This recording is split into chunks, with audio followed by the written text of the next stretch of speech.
Good evening. We should be live. Welcome to Bleacher Brothers Sports Network, only on No Filter. This is very exciting, our first official podcast, and tonight we are talking baseball.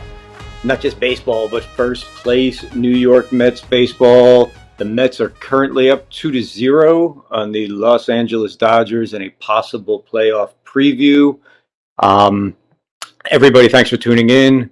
A few ground rules before we get started, just like a baseball game. We're talking baseball tonight, so if we can, let's keep it clean. Let's keep it on topic. No haters. And I know that's hard when we're talking Mets, especially coming from a Phillies fan. But there's been a lot of excitement and talk and buzz about the Mets this past week and their first Old Timers Day in a very, very, very long time. So I was lucky enough to secure a few guests to come on the show tonight and and share their thoughts on Old Timers Day, on being a Met fan. Here's the way No Filter works. You should be in the chat room right now. At the bottom of your screen, you'll see a little chat button that you can click on, and everyone can chat with one another.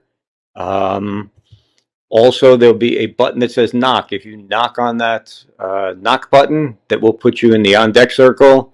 And then once you are in the on deck circle, I will bring you on live. So my guests should be in the dugout or in the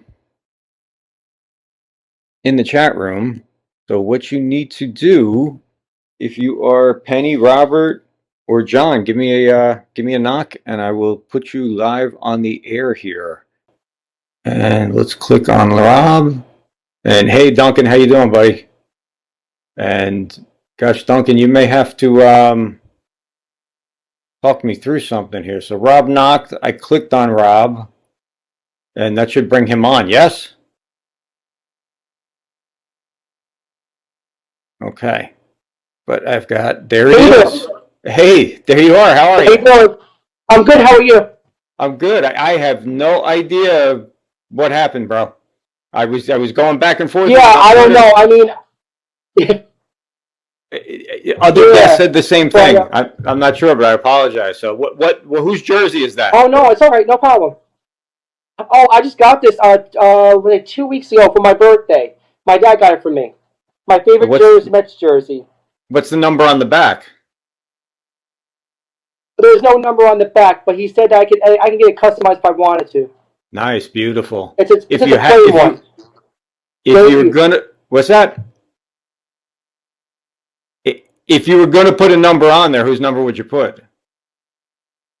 Oh my gosh. Well, probably out of respect for my late mother, who she loved, Tom Seaver. Probably Tom Seaver. All right, Tom Seaver. Duncan's dad says he wants Lee Mazzilli. Lee Mazzilli on.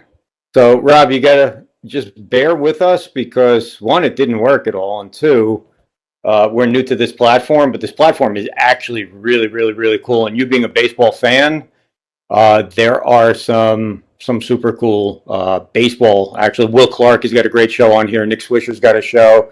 I've got somebody else. Oh yeah, I saw the one with Will Clark.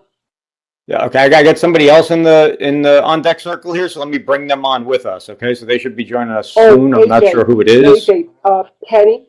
Penny's having a hard time getting in. Everybody was. It works now though. Apparently, something happened and it works now. I have no idea what did it or why it did it, but it's working now. So you were having the same problem, right? Yeah. Yep. Okay. Hi guys. There's Penny. That's me. I'm the sign girl. We apologize, Penny. We don't know what happened. I was on since 8 o'clock talking to obviously nobody, but it showed me that people were actually in the room. So I was like in panic mode. It wasn't you. It was something with the system or maybe just being a doofus. Because my son is like a computer whiz. And he's going, Ma, it's not you. It's not you. Because it usually is me because I'm technology challenged. So I really thought it was me. And then when I was texting with Rob and he's like, no, it's not. Me too. Well, But you guys look nice. I love those shirts. all good. You got your Mets shirt on. I got my Me Gary too. Carter shirt on. I broke I out got here, mine. so. I love my one with the racing stripes. That's the best one. So hey, let's talk Old Timers Day. You guys were there. There was so much hype. Yep. Everyone was talking about this thing on Twitter. I was like, why? What is the big? When did the Mets? First of all, when did the Mets stop doing Old Timers Day? Because I didn't know they did. I read 1994. somewhere. 94. Yeah, I read somewhere 24 years. I'm like, how could that be? And then I was like, you know what? That's about right. Which they should do it every year or every like 3 years or something. I think that's my opinion. This is too. It's been too long. They But stopped doing it in 94. I accidentally went to an Old Timers game back in around 90. Me and a buddy of mine just we got in the car and we just decided, hey, let's take a ride. Let's go to a game, and we ended up at Shea, and it was Old Timers Day. I'm gonna bring somebody else in too that I got right here right now. This guy might be a Met fan, might not be, but let me click on him and bring him over here. okay. And what was your biggest complaint about Old Timers Day that you went to? Lenny Dykstra wasn't there. That's my complaint. How about you? Same? Yeah, pretty much the same. Me and Petty were outside for a while. We were wondering if Lenny was going to make a surprise appearance somewhere incognito, but it didn't happen. Nah, no surprise appearances for Lenny. Oh, shit. You haven't seen me? Oh my God! Yeah. Ladies and gentlemen, number Oh, 4, but number 1 in our hearts. Yay! Missed Yeah. Hey, this past weekend on Old Timers Hey, Day. I was lucky enough to have Lenny decide to come on and say hello and talk a little bit of Mets baseball and take some questions. Yeah. Look, I was on. No one will believe this. No. Hey, so yeah, Lenny, I took a poll from some of the guests, and we were all having trouble getting on. Technical difficulties. I'm an idiot. I don't know what happened, but I asked you top 3 Mets. And of all the people I asked, you were in the top 3 of everyone that I asked, except for one person. Really? Yeah. That's good. That's And I put it out there on Twitter. I love it. I love it. So, I mean, the bottom line is if you play hard and play the game right, and have good people around you, it's a combination for what happened, and what happened was pretty much magic, and it's something that people remember the rest of their lives, I mean, that was the craziest, like, intense, most postseason ever. I mean, because remember, you got to take the Houston series too. People forget about that. That was crazy. I mean, so the biggest hit, I'm talking a little funny because I put my teeth in for you, No, you sound great, Lenny. $80,000 worth, by the way. So what I mean is, so people don't even understand this, but the biggest hit I got in my Mets career, for the Mets, which is all that matters, and the Mets fans, was when we were losing 3-0 in the 9th inning in Houston. Yes, that's my favorite. Yeah, and Bob Nepper was pitching. He was throwing a one-hitter.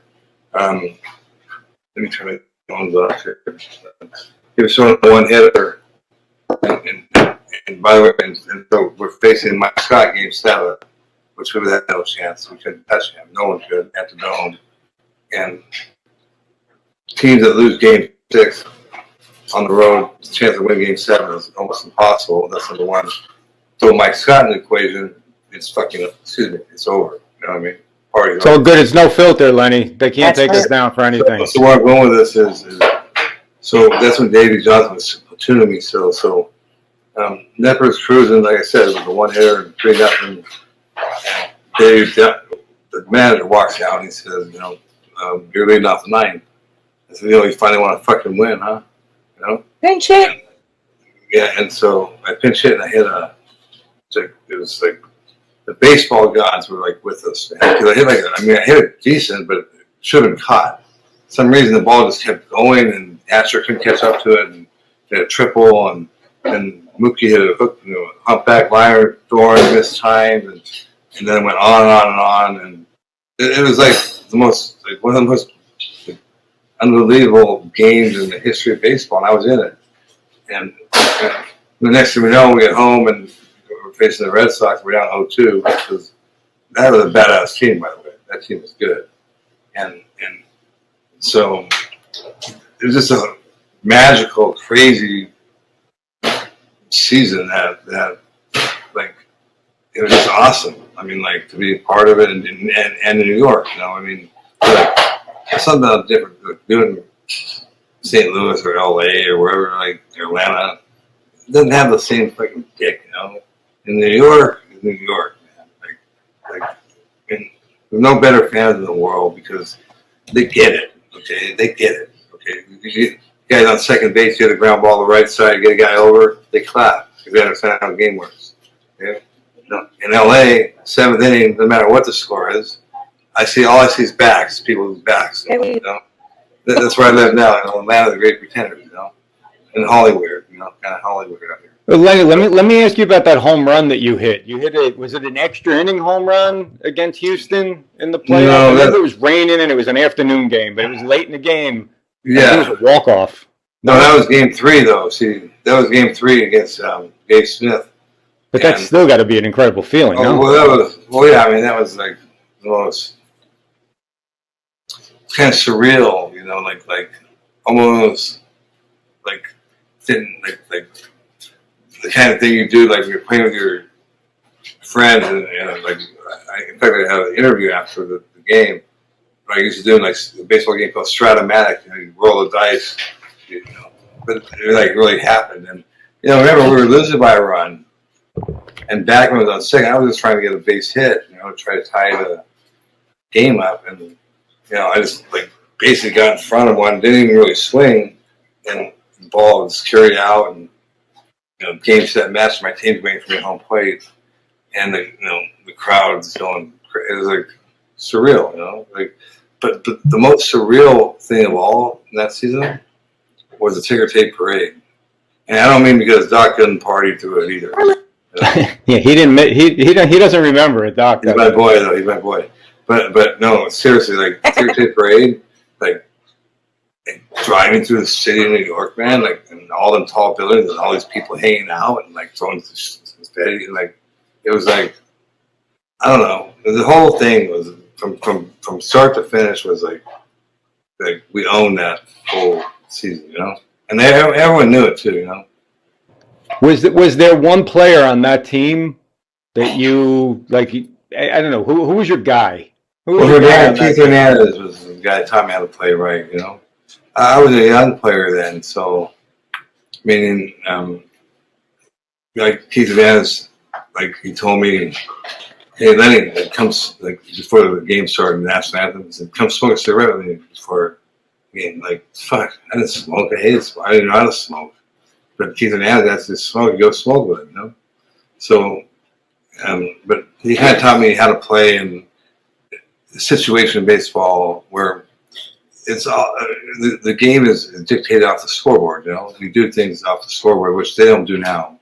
Okay, but yeah, Hernandez was the one that I kind of he was a winning player, you know. And then you had Carter, who was just a gamer. I mean, never took a drug. Never. I mean, this guy straps on every night, and it was just like I said. It was. Mookie was great. I mean, he had some bad breath a little bit, you know. He had some bad fumes, but me and Mooster got along good. The whole team got along. It was just. So let me ask you. So you get traded to Philly in I think '89, I think somewhere around there. Well, I traded to Philly in '89 on Father's Day, and the funny thing is, we were in Philly. I'm playing, and the right-hand pitcher was playing the day game. And like after like my second at bat, Davey Johnson said, like, "Okay, you're done." I was like, "What?" I got all like pissed off. You know, I go up the runway, and I get in the clubhouse, and there's you know, Harry Callis is the best, by the way. I mean, nobody better. Rest in peace. And I hear Harry Callis say, "A lot of action going around the vet today, and this was number 4." And I'm like, "Oh fuck, that's right." So I'm in, you know, locker in my cubby hole, waiting for the tap. So I go in, and Davey Johnson and Joe McElvain are in their office, and Joe McElvain's a nudist, you know that, right? Joe McElvain, he's a nudist. Did you know that? The old general manager, Joe McElvain. I didn't know it. Did any of Yeah. I think the drop shot in front of him, huh? Yeah. But anyways, we'll move on from there. So not a good thought. But it was kind of weird. Like I just walked in, Davey Johnson said, "Hey, listen, we just traded to the Phillies. I want to thank you for helping us win a World Series. We traded to the Phillies." And I said, "Wait, you mean the team in the other dugout? Like, well, what do I mean at home plate? I mean, what do I do?" But see, it was a terrible trade for the Mets, but I wanted to be traded because they wouldn't let me play every day, and the only way you can get paid is to play every day, you know. And so that wasn't happening, and I knew I got. I mean, obviously, I went on to lead the league in this 2 years and everything. Yeah, you're a rock star in Philadelphia, man. Yeah. Did you come in second place in MVP voting one year? Yeah, I should have won it actually though, but Bond, you know, but so when Philly, right, 93, yeah. So, but that team, remember, we were drug fueled, steroid powered, and like, you know, ready to rock. I mean, so when I was at the Mets, I understand something. I didn't know what a drug was. I mean, I had a beer. I was a kid, you know, like all this stuff about, you know, these guys doing cocaine. I didn't even know what that was, you know. Now in Philly, it's a little different story there. Okay, like people didn't even need a prescription filled. I filled it for them, you know. Yeah, I was a chemist. Okay, but when you play every day, it's a very grueling schedule, a rigorous schedule. But just so that people know out there, drugs are out of baseball now. The drugs, they're out of the game, and guys like me that, you know, are 5'9", 165. It's tough to, you know, play every day and make it through. It's 7 months of baseball, and it's a grueling schedule. So they're big guys out there. They're strong, big guys. You know what I mean? And but like I said, the game, it's a much different game than it's when I played.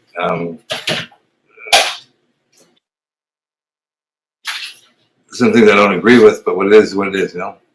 Well, hey, I wanted to ask you a question. So winning the World Series in '86 in New York is a high.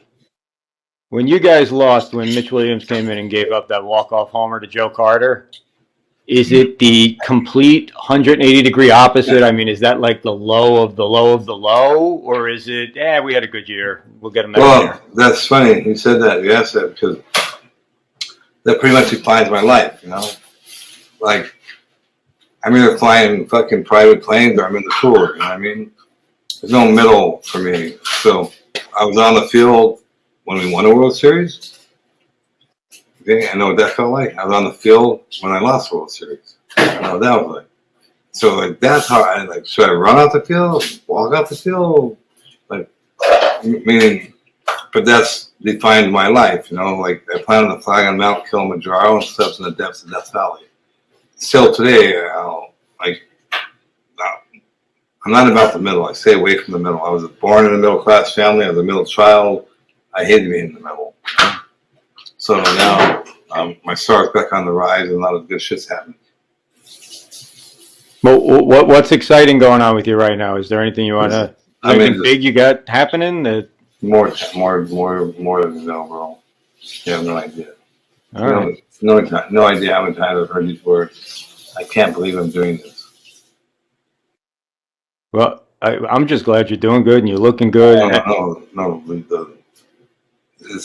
Remember, I'm older now, so the process is a problem. You know, it takes time. Like, take the pill and all this. So today, in words, I can't believe I'm doing this. I'm good. It's the thrill of the kill, bro. So, selling dreams. You know? Remember, the promise of money is more powerful than the money itself. See, whether that's in baseball, whether that's in business, whatever job you're at. Because once you get the money, and by the way, when I say things with absolute certainty, they're facts. look at people's numbers when they get a guaranteed contract. They go straight down south, down. Why? It's a human factor, okay? Now, I was on a contract year in 1993 with the Phillies.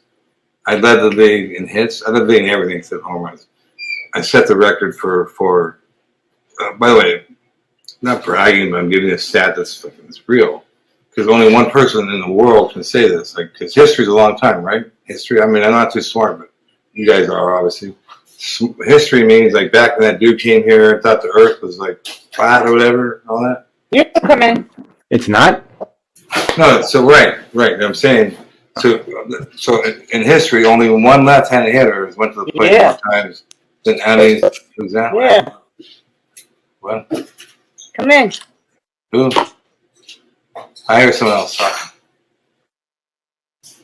Oh, you're good. Go ahead. Oh, it was Go ahead. me. I'm My sorry. son asked me a Oh, question. sorry. Oh, yeah. And so when I say only one left-handed hitter went to the plate more times than any left-handed hitter in baseball, in the history of baseball, and that's me, that's a pretty tall statement. Meaning, fuck Ty Cobb, fuck Babe Ruth, fuck them all. Whoever, right? Because, and then I did something else nobody's ever done. It's mathematically impossible. And I led the league in walks and at bats. So, remember, a walk isn't an at bat, right? That's So right. if you do the math, how do you do that? Did you have about 900 at bats that season? 773 or something like that. No, the bats had like 690. When I went to the plate, like I said, almost like 800 times. But that being said, I'm a glass half full dude, like I don't live back there. I mean, that's great. I did that, but now I'm on to new things, like trying to figure out what I'm gonna do with China, you know what I mean? Like I'm a whale hunter, bro. I'm a whale hunter. And then I go big or I go home. That's Well, why hey, Lenny, can I ask you if Rob or Penny has any questions for you? Because they didn't know you were coming on. Nobody knew was coming on, that you were coming on except for me and you. So I know that you guys were supporting Lenny on Twitter. You guys were pissed that he wasn't at Alzheimer's Day. there's a lot of like things that like, I really can't talk about, and like things that you don't want to know that you would think like it's crazy if I told you the real reason why. And but again, it's another day in the life of Lenny Dykstra. Now, a lot of my teammates call me and everything, and I just kept on a down low because what it is what it is. I don't, I don't. Like I remember the good things, kind of like with my mother, like I was fortunate to have great parents growing up, and we're all a product of our environment. I mean, they worked at the phone company, they had no money or nothing, but they were great parents. So like when my mother was passed away, I don't remember the bad part, I only remember the good parts, That's how I lived my life. Like my mom raised me and my brothers, the three of us on our own. She had So we had a one-bedroom apartment, and she wanted to apologize to me. She said, I want to apologize for always putting it in the closet, Mom, son.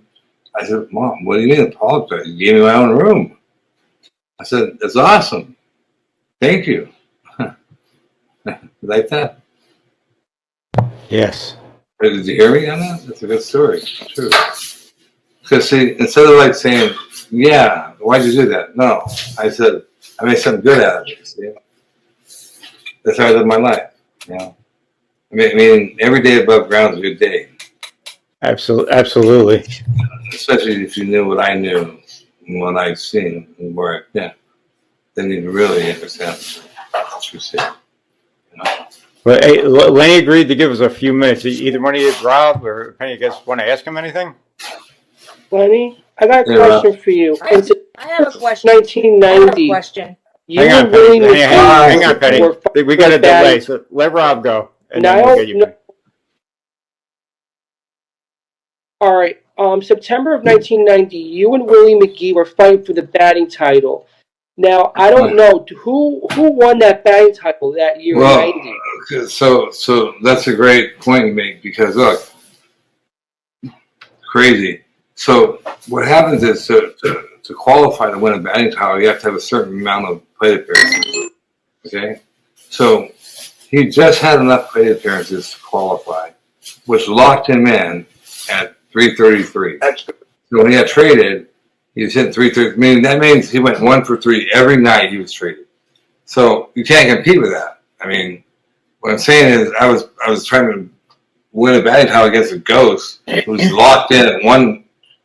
Remember, it was never changing. So I think I hit 325 or 328 or something. But that was a crazy scenario because, like I said, he just got over the hump where he had enough at bats to qualify. So every night I'd go out to the field, and say, okay, I got to do better than 1 for 3 because that's what he went tonight, no matter what. So that's a good question, by the way.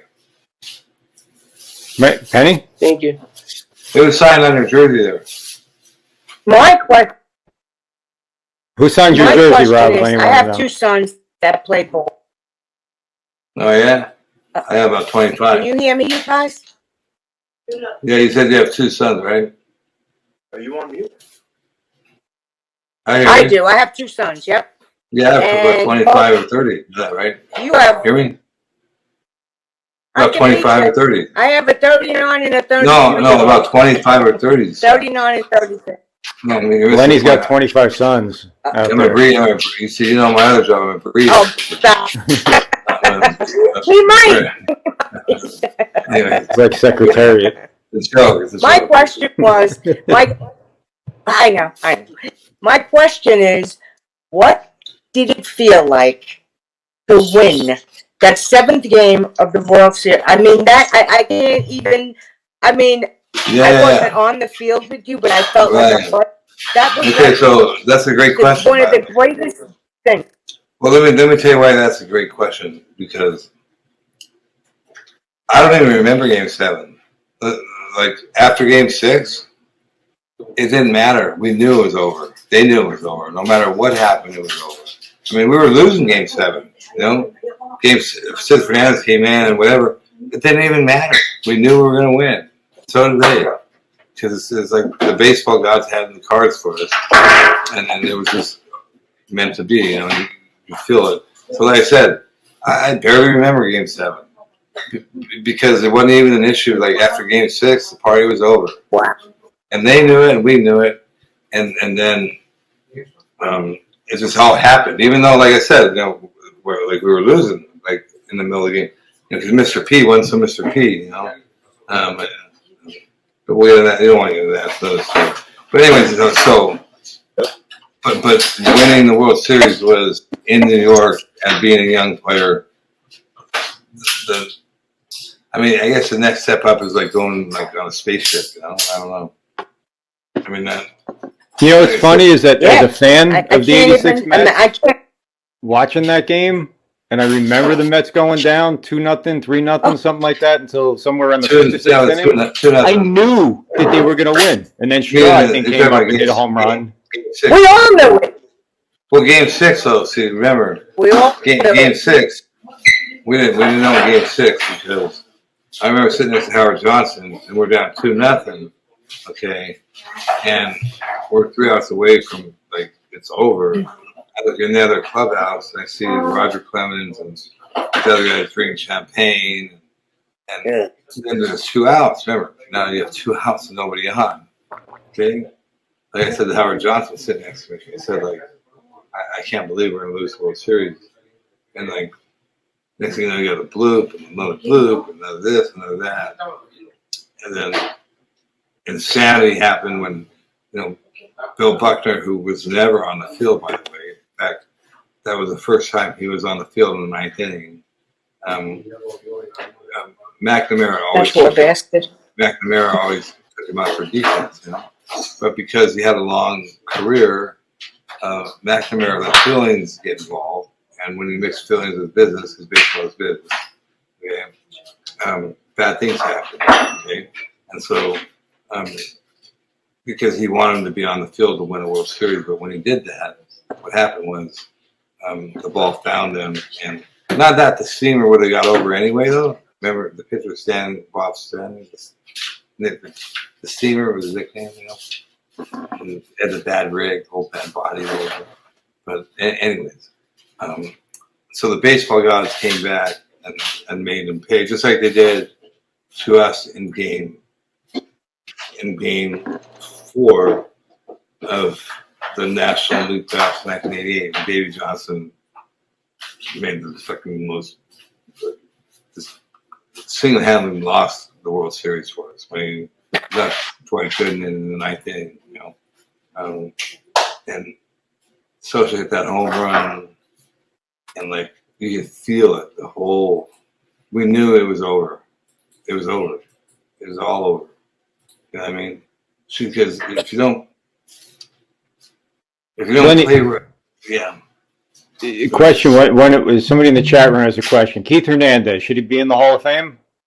I don't know about the numbers. I haven't checked the numbers, but as a teammate and as a guy that helped me chase pussy on the road, yeah, he should be in the Hall of Fame.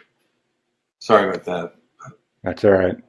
And this year's Mets team, I don't know how much you're following what's going on. This year's Mets team, Yeah, did they have a legitimate chance? I came out early, you know.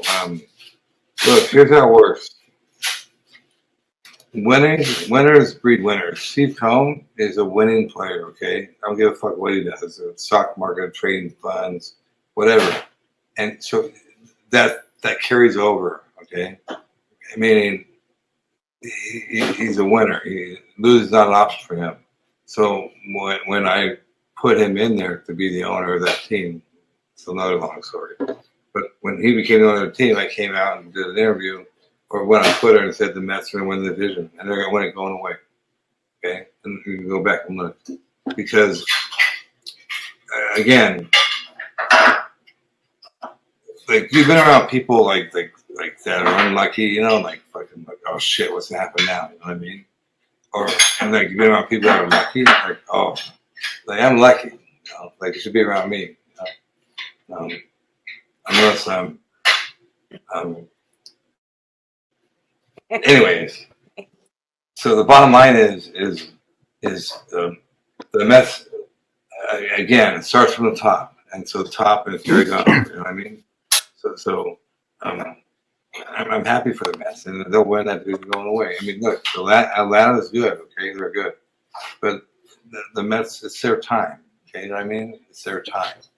So what about Philly? Because I know that you follow Philly a little bit. I know that me and you together were trying to get you to be hired as the Phillies manager at one point. Yeah. They decided to go Rob Thompson instead. I can never be a manager. I mean, I don't take orders. I give orders. You know what I mean? Like so. Well, like, it was worth a try. The thing I'm disappointed about is not that you didn't get the job; is that we didn't get to have the party at Dolan's. That's all. Yeah. Oh, me and Dalton had plenty of parties. Dalton's a great guy. Like, hey, if that happens, can me and Rob come too? Yeah, absolutely. God rest his soul. I mean, he's one of the toughest guys I've ever played with, besides Dave Hollins. But so what happened with Darren Dalton? You know, he had 7 ACL surgeries. Okay, and so. But when I came there, I told Fregosi, you know, he had trouble hitting. He always hit like 200. But I told Fregosi, I said, let's bat him second for a while. So he hit behind me, so I'm on base. He's got that hole there, you know. And so, you know, he kind of found his own. But in 1991,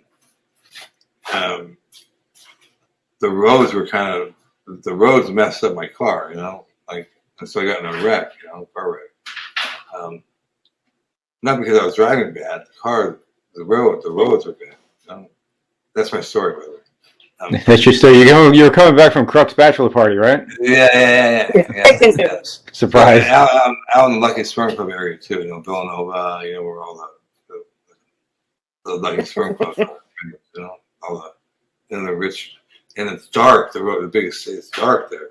So I've just got the new Mercedes, the coupe with the two-seater, and so I wasn't going that fast, but the sharp turn left, and the car hydroplaned, you know, like, and the next thing I know, like, I'm in the middle of the street. I don't know where he was, because there was no seatbelts back then, and so the cops were so cool and such fans. They literally took us to the station and said, "Okay, you guys are right now. You can go now." So remember, the shock's wearing off. Because I don't know if you saw that car, dude. And so I was hurting so bad, but Dalton's so tough. He wouldn't say it first. He had to make me say it first. I told him, I said, "Bro, if I go to the hospital, I'm gonna die." And he said, "Me too."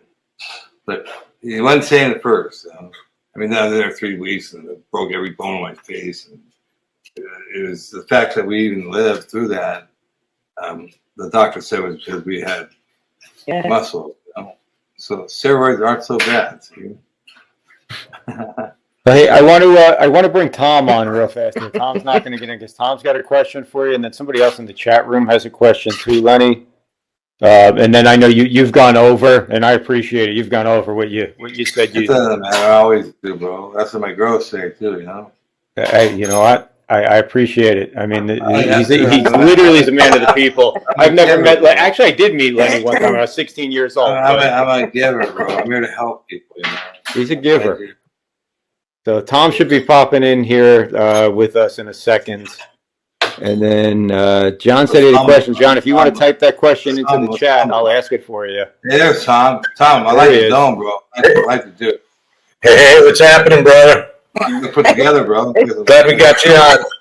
You look like you put together over Hey, so, yeah, you like that? Yeah, some single shit. So, hey, Lenny. Well, I'm glad we were able to get you on.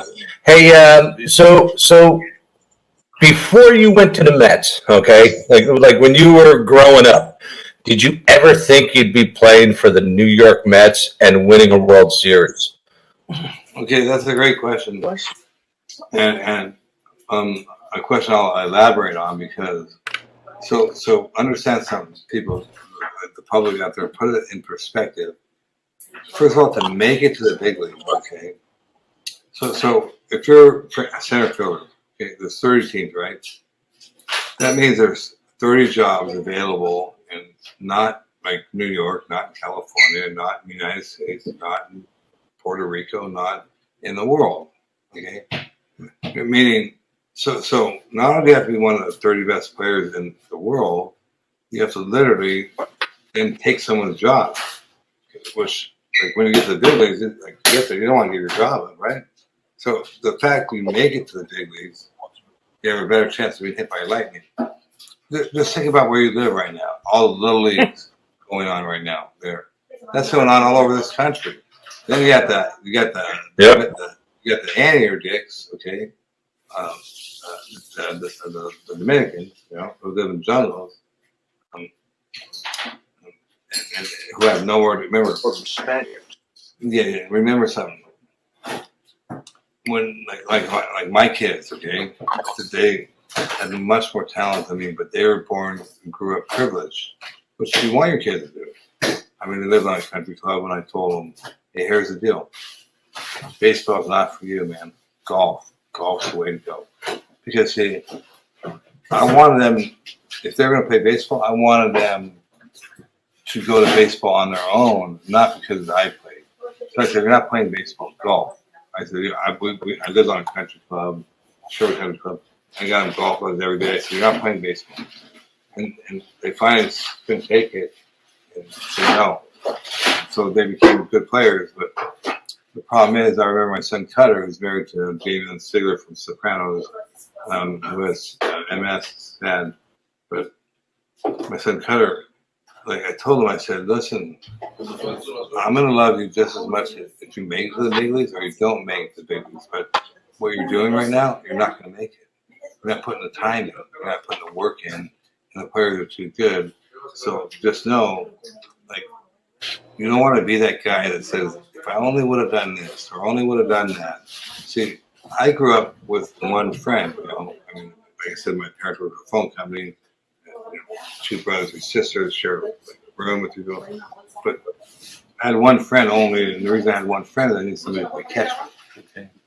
And I was on a mission of mercy to get out of the middle of baseball was my way out. And so like every time I did something, I was saying to myself, okay, if I do this, will it make me put me in a better position to make it to the big leagues? Okay, and that's discipline. Okay, and people thought I was a freak, like I was very mysterious in high school. I was like the stud, but in fact, my drama teacher took advantage of me. One time, told me I had to stay after school, and she, then I started asking her if I could stay after school again. After I stay after school again, she wanted the notch on the belt. You know what I mean? But anyway, that's a little bit off story. But back on point. At the end of the day, no, you can't imagine that. But here. Let me address your question. Here's what I did know.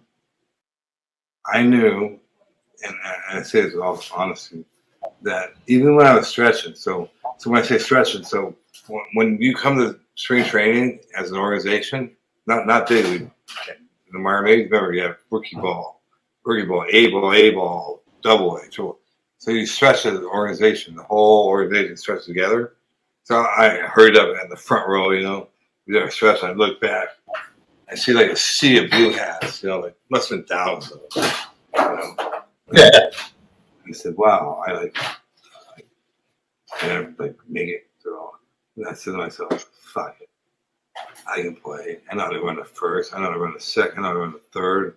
I know how to score." And I knew I was going to the big leagues. Now, did I know I was going to win the World Series in New York and all that stuff? No, I didn't. But I did like to be up when the games mattered, And but again, that series, people can argue whatever they can argue. So it doesn't matter what they argue. There's no way somebody can say there was a more exciting, when you count the playoffs and the World Series, the craziness of how we ended up winning that World. You have to go back and really think about what happened there, how we won that World Series. I mean, Oh yeah, it was crazy. Crazy. It's crazy. I mean, but Hey Lenny, I'm almost embarrassed to admit this. yeah. Okay, I was at that last game with my brother, and we lived in Jersey, and we were we were in construction, and the homeowner gave us tickets for the game because his son, who was autistic, was having an episode, and so my brother and I went to the game, and I support that charity, by the way. In the last inning, people were starting to leave, and we're like, shit, we got to drive back to Jersey, man. Let's go. As we were walking out of the stadium, the place freaking erupted. And you left we before looked the at end? each other. We turned around and went back in. A little late. Yeah, they let us back. Oh, good. So you know why? They let the fans back into the stadium. Yeah. Well, they let Keith Hernandez back in the stadium. He was in his car smoking a cigarette. Yeah. So, Yeah. so I've been back to the stadium, and it seems like now it's like more of like entertainment park where all this great food and all this great things, and but what happens is when you win, like the Mets are now, you're starting to see more people not hanging out at all the great, at Citi Field, every restaurant, every great food, it costs you a fortune, don't get me wrong, but when you win, people are in their seats watching the game, It's all about results. And at the end of the day, that's what life's about, Well, I'll tell you one thing. Though. I went to an opening day in Philly a few years ago, Citizens Bank Park, and they tailgate like football tailgate to the extreme in Philly. There's nothing. Shea, I've been to Shea. In Philly, they throw batteries at you. In New York, they throw coins at you.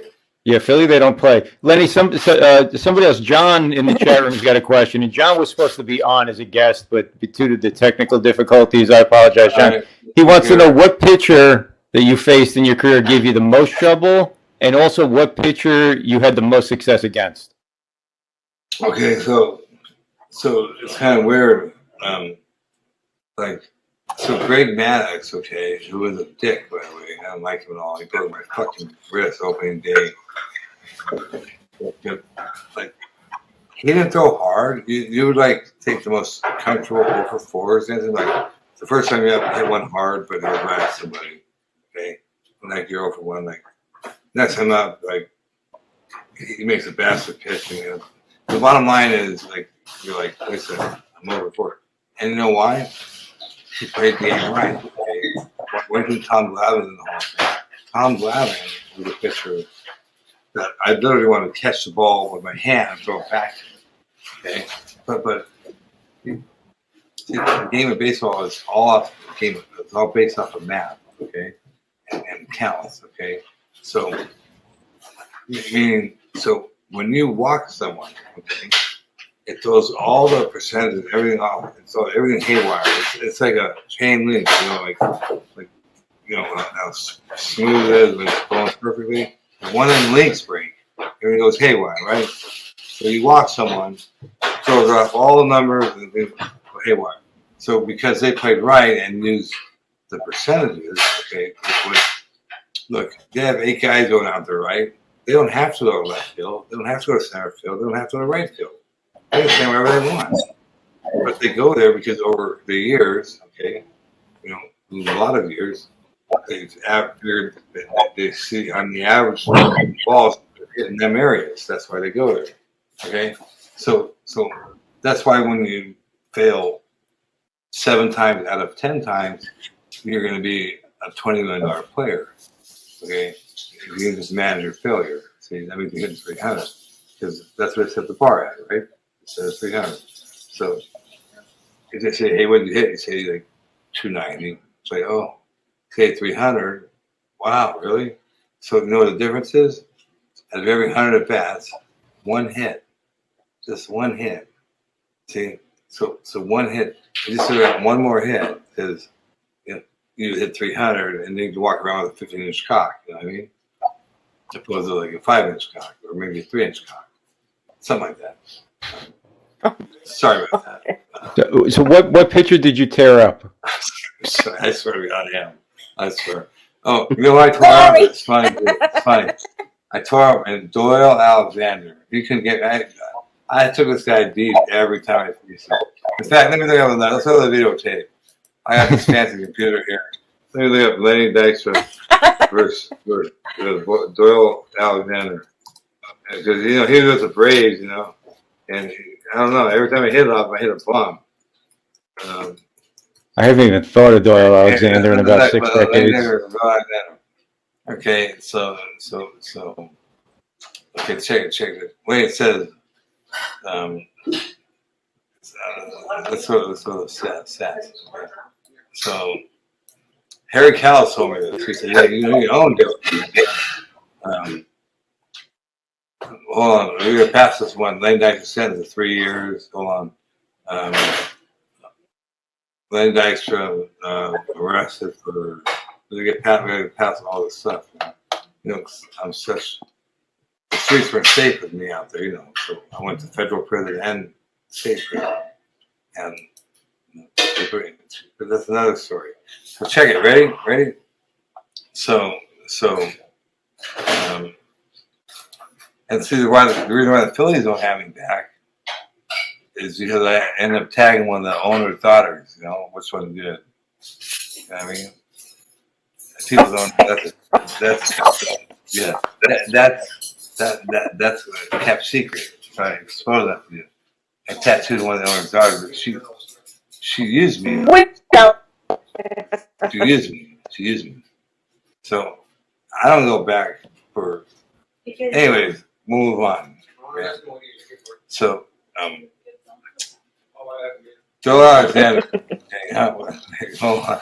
You know, so see what's happening. I'm on a little bit longer, and so like I'm on TV. I can't take a pill. You didn't see me, so I'm a little off right now. I'm joking, bro. Good night. Well, hey, they are. So I'm when I joking. set these up, Listen. When I travel in the off season, I take two of my monkeys with me. 2 people. You know why? They couldn't keep up with nails. You know, one would rest, one would hang out with me. You know, they take shifts. there you go. When I had my own bird, remember, I thought pussy was the most powerful thing in the world until about my own plane. Dude, that broke me. Trust me. When you can literally say, hey, you guys want to have lunch? What do you guys want to eat? How about Rome? Okay. And I called up my pilots and say, get the flight plans up for Rome. I probably burned $40-50 million